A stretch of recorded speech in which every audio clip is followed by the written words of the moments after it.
Hey everybody, and welcome back to Age of Bison. Platypus Slayer here, getting ready to cast Game 2 of my own series against Vindian and Gideon. These guys knocked us out previously. We had a Game 1, which should already be uploaded to the channel, where me and Pete play pretty well.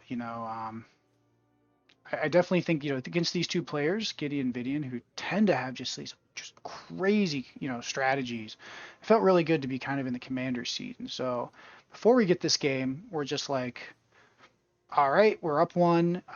We're feeling pretty confident, so we can be a little bit risky. So we bust out Ottoman, which is basically a broken civ most of the time, right? Let's be honest here. And the Dutch. And I am joined here today, before I get carried away, by Stefan. Stefan, how's it going? Hello, I'm doing pretty good today. Yeah, so, again, with that prefaced, I think I'm going to start and get your thoughts on these civs and this matchup and map. It looks like we're on Texas, and we can already see Vindian is doing exactly what he should be doing right now, which is going to find all of those cows, because that's a lot of nice XP trickle. So this is a nice livestock map, which in this matchup with this 2v2, basically universally, like, it's a universal benefit here for India specifically. Like, livestock are always great for everyone, nice food, but there's always that couple civs that really profit from it, and India is one of those. So and it looks like Gideon's playing with USA here, so it looks like we're going to be seeing oh my gosh, that was cheeky. uh, a heavy XP play there.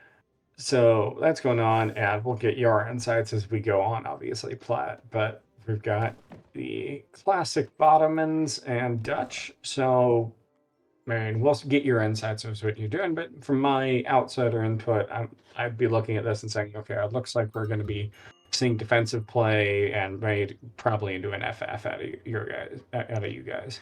It's exactly, before we started this match, we're like, okay, as long as we don't get rushed, we should be fine, right? Dutch, very good team game civ. Ottoman, I'm hoping to take the trade line, use Silk Road. Texas has a very profitable trade line. Of course, it's against India. And again, Vindian and Gideon, they tend to be a little bit less about rushing and more about timings, right? And so we figure, hey, as long as we can just get, into like the 7-8 minute mark after Dutch is able to put down all their banks, we should be looking pretty strong. Now, most of the cattle have already been taken, like you said, by Vindian. Doing an excellent job, I think, splitting up his explorers, um, just getting maximum value, right? And getting as many cows as possible. But Pete, again, always so expert with the maps, able to get 6 cows, Nice. to Vindian's 8. And looks like he is now ready to age up again. An incredibly fast age up. And here's the Vil forward right on top of that trade line. Just absolutely brilliant, and it totally gets in the face of the idea of having this trade route early. I remember pinging it, and there's words that I think we can figure out what I was saying. Something not suited for family television. Yes, exactly. So looking at Vindian's deck, very standard Indian deck. Again, this is a guy that's kind of famous for his off-meta strategies, but you look at this, man, and this is basically Vindian saying, okay, you want to play normal games? Let's play some normal games. Mm-hmm. Looking at his deck, Gideon now aging up with, well, we'll see in just a second, but looking at his deck, Texas, Nat, Cole, so I think very similar to a game we casted on Nile Valley with the Alaska Purchase. Interesting. Interesting. Washington Legions, Grenadiers. Okay, so per Also usual, interesting. even though I played this game, I'm not exactly sure all of Gideon's mastermind plans, of which he is very good at. Looking at the bottom end deck, shit. Yeah, my thought on Azaps. But basically, your standard Botto deck, lots of crates, lots of unit upgrades, Spahi, Team Spahi. Nothing really, I think, too fancy there. And Pete's deck, 2v2 land normal. Land normal. Very standard deck. Also, too, bonus points to anybody in the comments, although I doubt I will get anybody who can figure out what the reference of This is calling it the Johns, and then my home city, which you cannot see. It's called Istanbul, not Constantinople, so it's the only hint. Anyways, with that, aiding up with the quartermaster, because when bottoing, stick to the standard kind of formulation, and yeah, India now right behind me. And I decided to get Vils first, right? Because I, being a little bit greedy here. Pete. And the bank wagon. Yeah, and there it is. Greedy players. Team fail elephants. So these things are kind of worthless in one. Okay, I take that back. Not worthless, but hard to use in 1v1. Now, these used to be a meme unit, but when they changed all the things to light infantry and how they affect heavy cavalry, remember these things have 50% range resist and now take even less damage from skirm. So very potent and kind of known forever as kind of one of those cards that is very good against certain civs and matchups. I think it's been requested to be removed many times because people generally find it to be bad manners because it's either really good or it's really bad. That being said, Vindian now striking out with Super Musk and siege elephants, which will absolutely tear down the Dutch infrastructure because Dutch not even able to get a racks up in time. Not a slow age up, but just not able to get stuff done. And again, this is why India, in my opinion, and many others, is probably one of the best 2v2 civs because you never know what India's doing. That being said, Gideon grabbing the natives, really good play there. And this is just really rough because those siege elephants coming in here, and Dutch is in a really hard spot with that because they don't have anything prepared to go against this. I mean, their only option here is hikes. Exactly. Like you were saying, with that 50% range resist and the nerfs to skirmishers, those skirmishers are just going to be tickling the flight elephants. Yep. Yeah, and look at them go. Again, he's trying to kill the sepoys. Sepoy's not exactly the strongest, but just as strong as any normal musk. I am losing a lot of my cav mass there. And now here come the Apache. And this was such a clutch move, I think, from Gideon, right? To get the super natives, treaties, and now he's got goons out. So my Delhi are just kind of toast. Yeah. Look at it go. Banks are going down everywhere. Yeah, that last bank is about to go down. Now onto the racks. And I remember I basically have to charge in and hope. Again, these things pretty beefy, 50% range resist. No Minutemen called. Oh, there's the Minutemen called, but not able to do much. And I mean, he's almost out. Something else too, devs, if you're watching this, for the love of all that's holy, can you change the damn skin from the Explorers to be different? That's just annoying.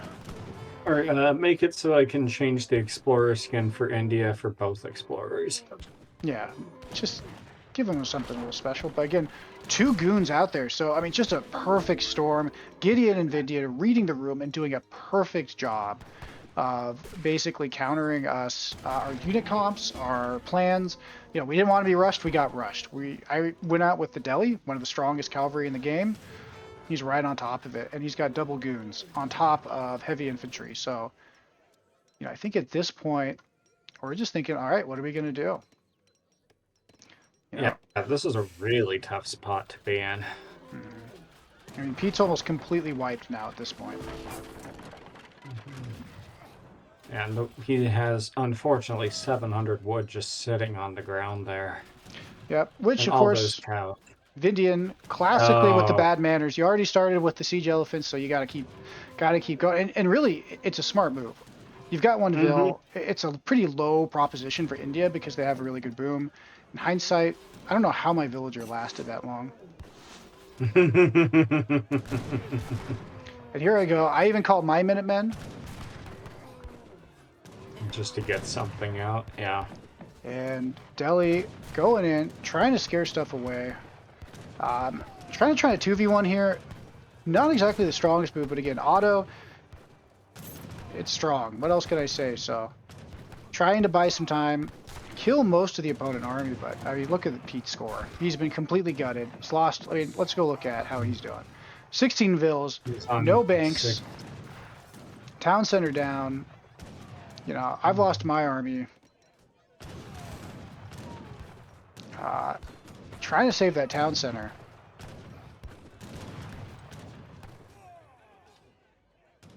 And you know, I have stabilized, but man, I've lost so much resource. And Ottoman's not really the strongest civ, to be completely honest with you, when it comes to long-term fights, right? Best tempo civ in the game, bar none, but are kind of a bit weak. Pete now shipping 8 pike. Pikes, yeah. And here comes the Rajputs, which again, devs, why? But you know, in the comments, that it's a very contentious upgrade. I think some people say it's fine because they nerfed the sepoy for it, right? The sepoy hand attack now scaling really awfully. The Rajputs being crazy good value for what they can do. Let us know your thoughts in it. I feel like this is probably okay in the grand scheme of things, right? But it definitely is kind of, maybe not questionable is the right word, but an interesting one. But again, back into the game here. If you're Vindian and Gideon, I mean, you just crippled Pete. Now you're probably just thinking, all right, we've got an Age 1 fort. We can get a consulate for Ottoman units, right? Again, we're talking about how Ottoman, definitely an OP civ. You know, literally 2v1 there, right? Why not bring your own Ottoman? Me, I don't know what I was thinking with that. Or I wasn't thinking because I forgot, you know, super pikes. So, bad call, and instantly punished. Vindian being right on top of it. And again, they're just making goons, very strong units. Pete now, I mean, he's got a few skirms, got a few units, and he's got 30 vills to the 23 United States. United States getting close to go up. 24 of Otto, 20 of Dutch. Again, no banks. Yeah. Just. And that hurts so much right now.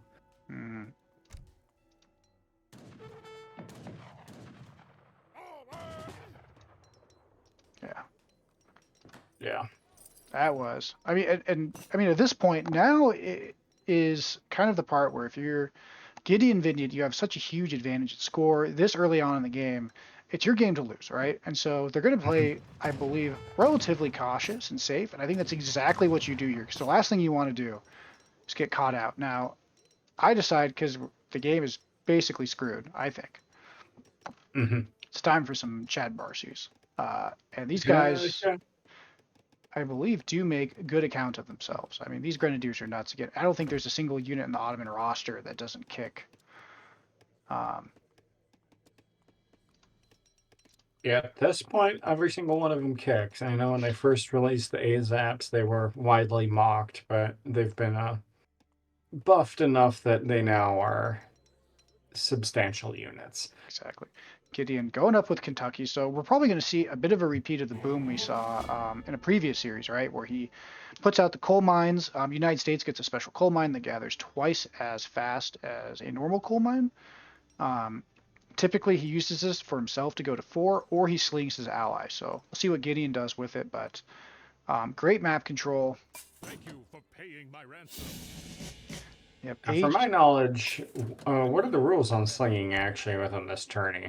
I haven't read up on those aspects. Anything after, I believe it was like 11 minutes or 10 minutes is okay. Anything before that is not allowed. Basically, you know, the strategy has to be able to be independent. Yeah, absolutely. Thank you. And just like that. Do I even get this? Nope. Aw, leave it with just a bit. Oh, like 2 grenades off. But yeah, the Chadbachi are definitely doing good work here. Look at all of that HP being lost off of his back line. Exactly. Such a fun unit. Really should be used more. I mean, and again, they're fast enough they can almost kite, which is kind of what we're doing here. Just trying to whittle down the mass. I believe at this point I've got the macro to go up. Nope, no I don't. Not even close. Yeah, all infantry. Now their Explorer comes out. He does tank extremely well. More Humbarachi coming out, and again, Pete and I we're looking at the score, we're looking at Runaway, and we're basically like just praying for a miracle, right? Now United States coming out with even more goons. Their brand new goon, which gets free extra range, better than anybody else, with extra attack speed, better than anybody else, with the caveat of being a bit squishier. I would say significantly squishier than your standard goon. So how it works out is kind of a bit up in the air, but it's definitely because of the extra range, going all the way. They have war wagon range if they have ranged car assault, so very strong. Again, as we go through this, I'm giving a lot of thoughts on units because again with Gideon, Vindian, and even me kind of here, we're seeing a lot of play and units that you would not normally see on the battlefield. So let's see, Pete now. He's got some banks back up. Did he build another market? Interesting. Again, Pete's under incredible amount of stress. He's been in stress this whole game, and our scores now they're not great, but they're not hopeless, right? Like we don't have to resign. Yeah, this is not a hopeless situation. This is you need to catch them unaware, or they need to make a misplay. But it is not lost. Exactly, especially in a tournament game, right? Like on the ladder, sometimes you're like, "F it, we'll re-roll it," right? Ooh, I just got this too. Good job on Vindian to repair his racks, so I can't even go like snipe it with one of these grenadiers, which do extra siege against building. All right, Gideon here trying to lock the map down, perhaps a bit forward, but again, the ability of that. Oh, and of course Taj Mahal, right? Because oh gosh, Vindian loves this one. It's a wonder for those that are unfamiliar that literally makes it so no one can attack. For I think it's like 10 seconds or 8 seconds. Incredible wonder. A bit hard to use, but Vindian's got a lot of practice. We've seen it in 1v1. We've seen it in teams. All right, and now I am age 3. See here, Vindian looking at him. Yep, he's coming in with the siege elephants. Just kind of building a really big mass here. He's got the monastery. Probably could have put some outlaws in because Vindian loves his outlaws. Gideon just building gnats and Minutemen for the most part. See what is shipped. Not even rolling artillery. Yeah, and this thing will go down. Now quick. that is an unusual sight, Yeah, USA without rolling artillery. Exactly. Sending in the Spahi. I've got what, 2 town centers out. Trying to build cav archers. Not the best unit, although again they've been buffed significantly for Ottoman. So, and in general the cav archer units have, so very strong. And they see us up there. They decide now is the time to strike down here. Yeah, now is the time to get rid of the straggler TC. Something too, I didn't realize it at the time, but this totally also cuts away Pete's ability to have a shipment point. Oh, so here they come.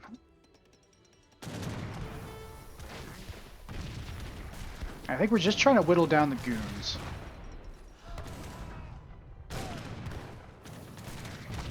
Yeah. Humbarachi, they make contact. The Spahi make contact, not necessarily the best. And of course... And there's the ceasefire.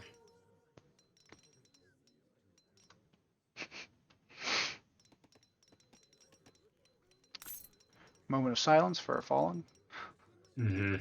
Our fallen TC. I know this is Age of Empires 3 and it's a game, but from a game mechanic perspective, like, why does everyone just go like, oh, yep, we're going to stop fighting?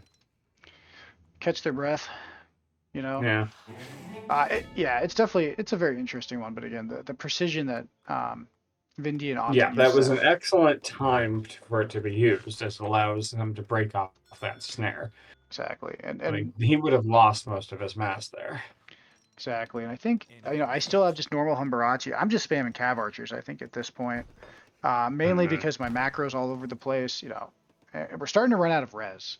In hindsight, again, this hunt completely herded to the corner. I don't... Well, yep, no line of sight. Look at that. This one corner. Scout people, and this is why, or learn the maps, because again, the herds like to, gather in the corners. The herds are pacifists and want to escape the violence. Exactly. But looking at the score, I mean, it's strongly now swinging in for Gideon Vindian. Again, they're doing an excellent Mhm. job, and I think at this point we're basically just hoping to get a miracle fight and be able to crawl back in. But just the scaling, you know what I mean, of India is incredible because they get the villagers, they get the consulate villagers from the Ottoman with every and Yeah. yeah, he's got all of his Yeah. vets, and Pete, poor Pete, losing more villagers. Ooh, that's rough. You know, and he's got a pretty big army there of skirms, but they're only age 2. And look at Vindian's already going age 4, which means all of his consulate units will shadow tech. Gideon also, again, 12 coal miners with that much coin, mainly because A's units are wood, but I mean, look at that. That's from the coal mine, like almost imperial speed. And oh, about to miss the big fight. So here we go. The moment you waited for. The Urumi getting picked off. Yeah, that was not a good engagement from the Rookie there. But I think it just doesn't matter. I mean, he's got so many red coats, disciplined Seat Boy. And yeah, Cav Archers go down. And it looks like he sent in the French Grenadiers, so you've got the explosions going off on both sides. And there you call it. Yeah, GG. Tying up the series, Vindian and Gideon with just absolute performance there. You know, something that I'm surprised he doesn't play India more. I think it's because he really prefers like the more tricky strategies. I think Vindian is a guy who takes the most pleasure from not hitting the opponent with a sledgehammer, but hitting them in the back from the sledgehammer they didn't see, right? But after game 1, wanting to stick with an old faithful unit again. I mean, India, I think it's basically uncontested that, you know, Ottoman may be OP in 1v1s, but in 2v2s, it's everything India wants. You have early aggression faster than most civs could even respond to. You've got every unit type in age 2. You dictate the pace of the game with the aggro, and Vindian just hitting like every single check mark perfectly there. And Gideon, I mean, coming out with reading the map, realizing it's double goons, and being like, don't worry about the Delhi, I've got you. And I just think they worked really well together that game, and I think that combination allowed them to just absolutely steamroll us while we were being a bit greedy. It was like the perfect storm. Everything we did, we just weren't in sync. We weren't doing really well. Gideon and Vindian were in command, I think, that whole game. So an absolute dominating performance from them. Yeah, like that was a bit of a one-sided affair, mostly just because they chose the strategy that was unfortunately the perfect counter to the one you guys had decided to go for. Exactly. And it was well executed, and that they did an immense amount of damage to Pete's base, knocking out every single bank. I agree. You know, just really well. And again, India is a civ that has all the tools. United States is a very flexible civ that's hard to scout and anticipate. And they went really well together. And I think ultimately, their understanding of their civs, their maps, and what was going on in the matchup just synergized perfectly. So good job from Vindian getting tying up the series. And yeah, look at that military pop. I mean, incredible. Yeah. Well played. So with that, we're gonna get ready here to cast third one in the series. It should come out in a day or two after this cast. And any kind of closing thoughts, Stefan? They got their revenge here. Definitely. So They got their revenge, but sets up a great third match here. exactly. So we are going to go into a game 3, and if you made it this far, like, subscribe, yada yada yada. You guys know how to do it. We appreciate. Give us some comments too. Again, you know, Gideon and Vindian, definitely kind of locals. You know, and again, we're very different. Me and Pete versus Gideon and Vindian. So I think now we've played 2 games with the pros and cons of both. For game 1, we played very standard. We were just up them the entire time. Game 2, they kind of played a little bit more standard with their own twist on it, especially with the goons from Gideon, and just absolutely steamroll us. So hope you guys tune in for game 3. Hope you're enjoying the content, and we will see you guys on the next one.